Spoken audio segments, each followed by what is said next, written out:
రెండేళ్లుగా Adani గ్రూప్ను వెంటాడిన America criminal కేసుకు ఎట్టకేలకు తెరపడింది. న్యూయార్క్ తూర్పు జిల్లా ఫెడరల్ కోర్టు గౌతమ్ అదానీ, ఆయన మేనల్లుడు సాగర్ అదానీలపై ఉన్న సెక్యూరిటీస్ ఫ్రాడ్ కేసును విచారణ లేకుండానే శాశ్వతంగా కొట్టివేసింది. అయితే ఇది పూర్తి క్లీన్ చిట్ కాదు అని న్యాయమూర్తి మరో రకమైన మెలిక పెట్టడం ఆసక్తి రేపుతోంది. ఈ కేసు ఎలా మొదలైంది, ఏం జరిగింది, కోర్టు ఎలాంటి కారణాలతో కేసు కొట్టేసింది, దీని వెనుక వివాదాలేంటి అనే కోణాలను సమగ్రంగా ఓసారి చూద్దాం.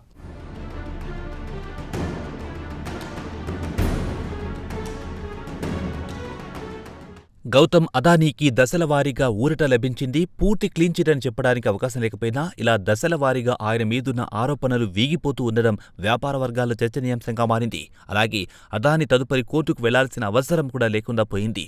కేసు వివరాలేంటి, 2024 అక్టోబర్ 24న గ్రాండ్ జ్యూరీ ఇచ్చిన, నవంబర్ 20న బహిర్గతమైన ఈ ఇండిక్టిమెంట్లో 3 ప్రధాన ఆరోపణలున్నాయి. 2020 నుంచి 2024 మధ్య సోలార్ పవర్ కాంట్రాక్టులు దక్కించుకునేందుకు భారత అధికారులకు దాదాపు $265 మిలియన్ లంచాలుగా ఇచ్చారని, ఈ కాంట్రాక్టుల ద్వారా 2 దశాబ్దాల్లో $2 బిలియన్ పైగా లాభాలొస్తాయని అంచనా వేశారని అదానీ ఆరోపణలు ఎదుర్కొంటున్నారు. దాదాపు $4 బిలియన్ ఫైనాన్సింగ్ సమీకరించేందుకు అమెరికాను, అలాగే అంతర్జాతీయ ఇన్వెస్టర్లను తప్పుదోవ పట్టించారనేది మరో ఆరోపణ. FBI security and exchange commissioner federal grand jury ముందు దర్యాప్తును అడ్డుకునేందుకు ఆధారాలు ధ్వంసం చేసి అబద్ధాలు చెప్పారని 3వ ఆరోపణ. ఈ ఆరోపణలన్నింటినీ అదానీ గ్రూప్ మొదట్నుంచి నిరాధారమైనదిగా కొట్టిపారేస్తూ వచ్చింది.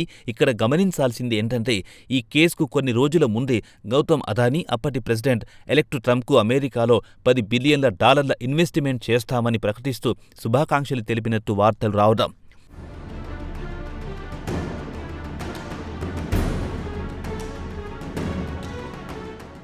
ఈ క్రిమినల్ కేసుకు ముందు కూడా అదానీ గ్రూప్ ఓ పెద్ద రాజకీయ సంక్షోభాన్ని ఎదుర్కొంది.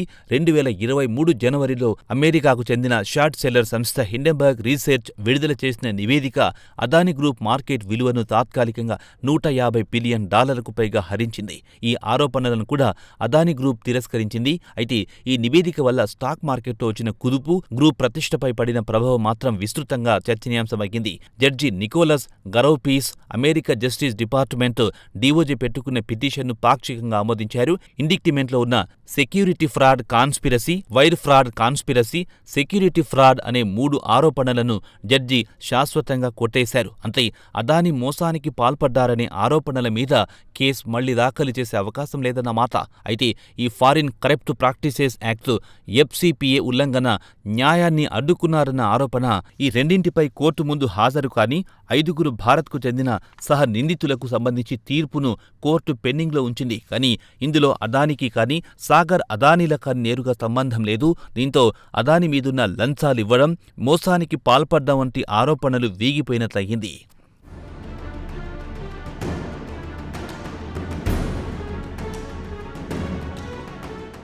జస్టిస్ గరౌపీస్ స్వయంగా ఒక అసాధారణ వ్యాఖ్య చేయడం విశేషం. నేరారోపణల్లో పేర్కొన్న 2, 3, 4 అంశాల కొట్టివేతను తాను ఆమోదించినంత మాత్రాన DOJ నిర్ణయంతో కోర్టుకు ఏకీభావం ఉన్నట్లుగాని, కేసు మెరిట్లపై తాను ఎలాంటి అభిప్రాయం వ్యక్తం చేసినట్టు కానీ ఎవ్వరూ భావించకూడదని జడ్జి పేర్కొన్నారు. ఈ కేసులో ఎలాంటి విచారణ జరగలేదు, సాక్షులను ప్రశ్నించలేదు, ఆధారాలను కోర్టు పరీక్షించలేదు. అంతే, ఇది న్యాయపరమైన నిర్దోషిత్వ ప్రకటన కాదని, ప్రాసిక్యూషన్ తన విచక్షణ అధికారంతో వెనక్కి తగ్గడం మాత్రమేనని జడ్జి వ్యాఖ్యానించారు.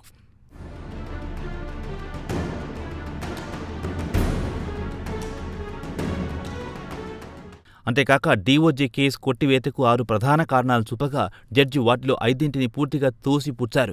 ఇది విదేశీ కేసు అన్న వాదనను తిరస్కరిస్తూ ఇండిక్టిమెంట్లో ఇండియా అనే పదం ఎన్నిసార్లు వచ్చిందో లెక్క పెడితే సరిపోదని, యునైటెడ్ స్టేట్స్ 108 సార్లు, US ఇష్యూయర్ 110 సార్లు ప్రస్తావితమైందని ఎత్తిచూపారు.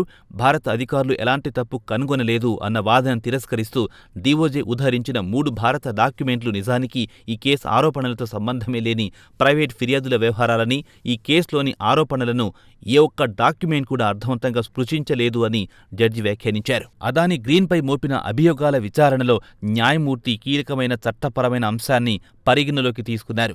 డీఓజే ప్రస్తావించిన అనేక కారణాల్లో జడ్జి ఏకీభవించింది ఒక్కదాన్నే అని గమనించాలి.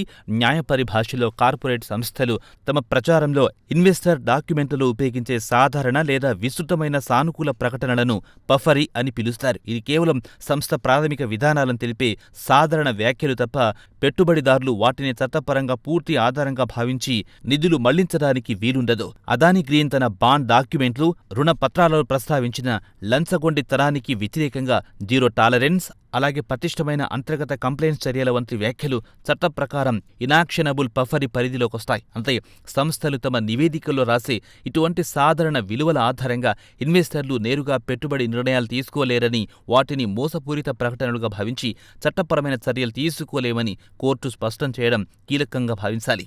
అందువల్ల ఈ ఒక్క చట్టపరమైన అంశం ఆధారంగా అదానిపై మోపిన 3 ప్రధాన మోసాల అభియోగాలను పూర్తిగా కొట్టివేసేందుకు సహేతుకమైన ప్రాతిపదిక ఉందని జడ్జి నిర్ధారించారన్నమాట.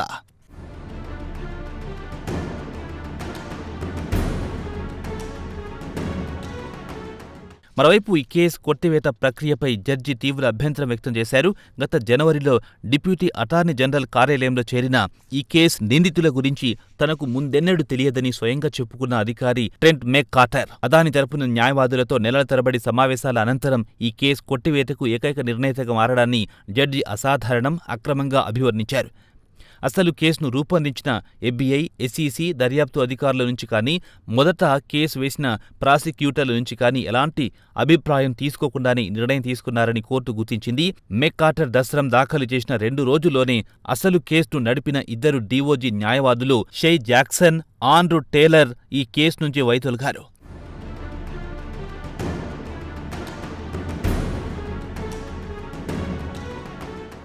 ఈ కేసులో అత్యంత సున్నితమైన ప్రశ్న గౌతమ్ అదానీ బహిరంగంగా ప్రకటించిన $10 బిలియన్ అమెరికా ఇన్వెస్ట్మెంట్ హామీ డీఓజే నిర్ణయాన్ని ప్రభావితం చేసిందా అనేది. ప్రమాణపూర్వక అఫిడవిట్లో అదానీ కేసు కొట్టివేతకు సంబంధించి తనకెలాంటి హామీ ఒప్పందం గురించి తెలియదని పేర్కొన్నారు. అయితే సెటిల్మెంట్ చర్చల సందర్భంగా తన న్యాయవాదులు $10 బిలియన్ ఇన్వెస్ట్మెంట్ హామీని పరిష్కారంలో భాగం చేయవచ్చునని ప్రతిపాదించినట్టు అదానీ స్వయంగా వెల్లడించారు. అదానీ ప్రధాన న్యాయవాది, ట్రంప్ వ్యక్తిగత అటార్నీ కూడా అయిన రాబర్ట్ జుఫ్రా ఈ ప్రతిపాదనను 2 సార్లు డీఓజే ముందు లేవనెత్తినట్లు అంగీకరించారు. అయితే గత మే 11న యుఎస్ అటార్నీ జోసెఫ్ నొసెల్లా పంపిన ఈమెయిల్లో ట్రంప్ వ్యక్తిగత అటార్నీ కూడా అయిన రాబర్ట్ జుఫ్రా ఈ ప్రతిపాదనను 2 సార్లు డీఓజే ముందు లేవనెత్తినట్టు $10 బిలియన్ ఇన్వెస్ట్మెంట్ ప్రతిపాదనను తమ కార్యాలయం ఖచ్చితంగా తిరస్కరిస్తోంది అని, దీన్ని పరిగణలోకి తీసుకోబోమని స్పష్టం చేసినట్లు రికార్డులో ఉంది. అఫిడవిట్లను పరిశీలించిన తర్వాత మెక్కార్టరే ఏకైక నిర్ణేత అని, ఇన్వెస్ట్మెంట్లో ప్రతిపాదన వాస్తవానికి పరిగణలోకి తీసుకోని అంశమని తాను నమ్ముతున్నట్టు జడ్జి పేర్కొన్నారు. అంతే, ఇక్కడ దాదాపు మ్యానిపులేషన్కు పాల్పడ్డారనే ఆరోపణకు గ్రౌండ్స్ లేవని జడ్జి భావించారు.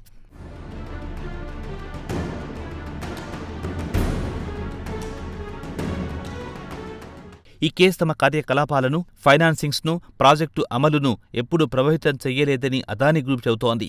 2025 ద్వితీయార్థం అలాగే ఈ వార్షిక సంవత్సరంలో కలిపి 2.08 లక్షల కోట్లకు పైగా పెట్టుబడులు పెట్టామని, 2026లో 1,52,967 కోట్ల రికార్డు వార్షిక మూలధనం వ్యయం చేశామని గ్రూప్ పేర్కొంది.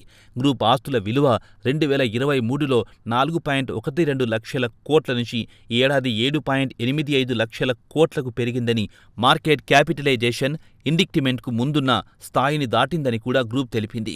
నవీ ముంబై అంతర్జాతీయ విమానాశ్రయం, గౌహతి విమానాశ్రయం, terminal 2, Colombo west international terminal, Ganga express way వంటి భారీ ప్రాజెక్టులు ఈ కాలంలోనే పూర్తవడం గమనించాలి.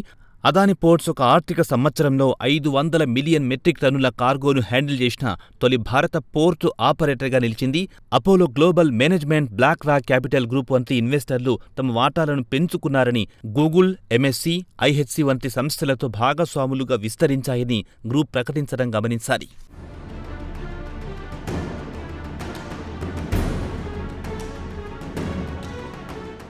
చివరిగా చెప్పుకోవాల్సిందేంటంటే, కేసు కొట్టివేత అనేది అదానీ గ్రూప్నకు ఖచ్చితంగా న్యాయపరమైన ఊరటే. 3 తీవ్రమైన ఫ్రాడ్ ఆరోపణలు శాశ్వతంగా తొలగిపోవడం చిన్న విషయమేమి కాదు. గౌతమ్ అదానీ, సాగర్ అదానీ, వినీత్ జైన్లపై పెండింగ్లో ఉన్న సెక్యూరిటీ ఫ్రాడ్, వైర్ ఫ్రాడ్ కేసులను జడ్జి నికోలస్ గరాఫీస్ రద్దు చేశారు. అంటే అమెరికా న్యాయశాఖ డీఓజే భవిష్యత్తులో కూడా ఈ నేరాలపై మళ్లీ కొత్తగా కేసులు పెట్టడానికి వీలుండదు. గౌతమ్ అదానీపై నమోదు చేసిన ఏకైక క్రిమినల్ ఛార్జీలు ఇవే కావడంతో ఆయన పరంగా అమెరికా క్రిమినల్ విచారణ ముగిసినట్లే. మరి విదేశీ అవినీతి, లంచాల కేసుల కథేంటి? అదానీ గ్రూప్ ఎగ్జిక్యూటివ్ టీంతో పాటు ఈ కేసులో మరికొందరు సహా ప్రతివాదులుగా ఉన్నారు. వారిపై విదేశీ అవినీతి నిరోధక చట్టం ఉల్లంఘన, అలాగే విచారణను అడ్డుకున్నారనే అభియోగాలున్నాయి. న్యాయశాఖ ఆ 5గురిపై ఉన్న అభియోగాలను కూడా కొట్టివేయాలని కోరినప్పటికీ జడ్జి అందుకు తగిన ప్రాతిపదిక, సమాచారం ఇంకా సమర్పించలేదని పేర్కొంటూ ఆ విభాగాన్ని నిలిపివేశారు. దానిపై ఆగస్టు 31లోగా మరిన్ని స్పష్టతలు ఇవ్వాలని డీఓజేని కోర్టు ఆదేశించింది. అంతే, ఇతర వ్యక్తులపై ఎఫ్సిపిఏ విచారణ ప్రక్రియ చట్టపరంగా ఇంకా పెండింగ్లోనే ఉంది. గౌతమ్ అదానీపై ముగిసింది.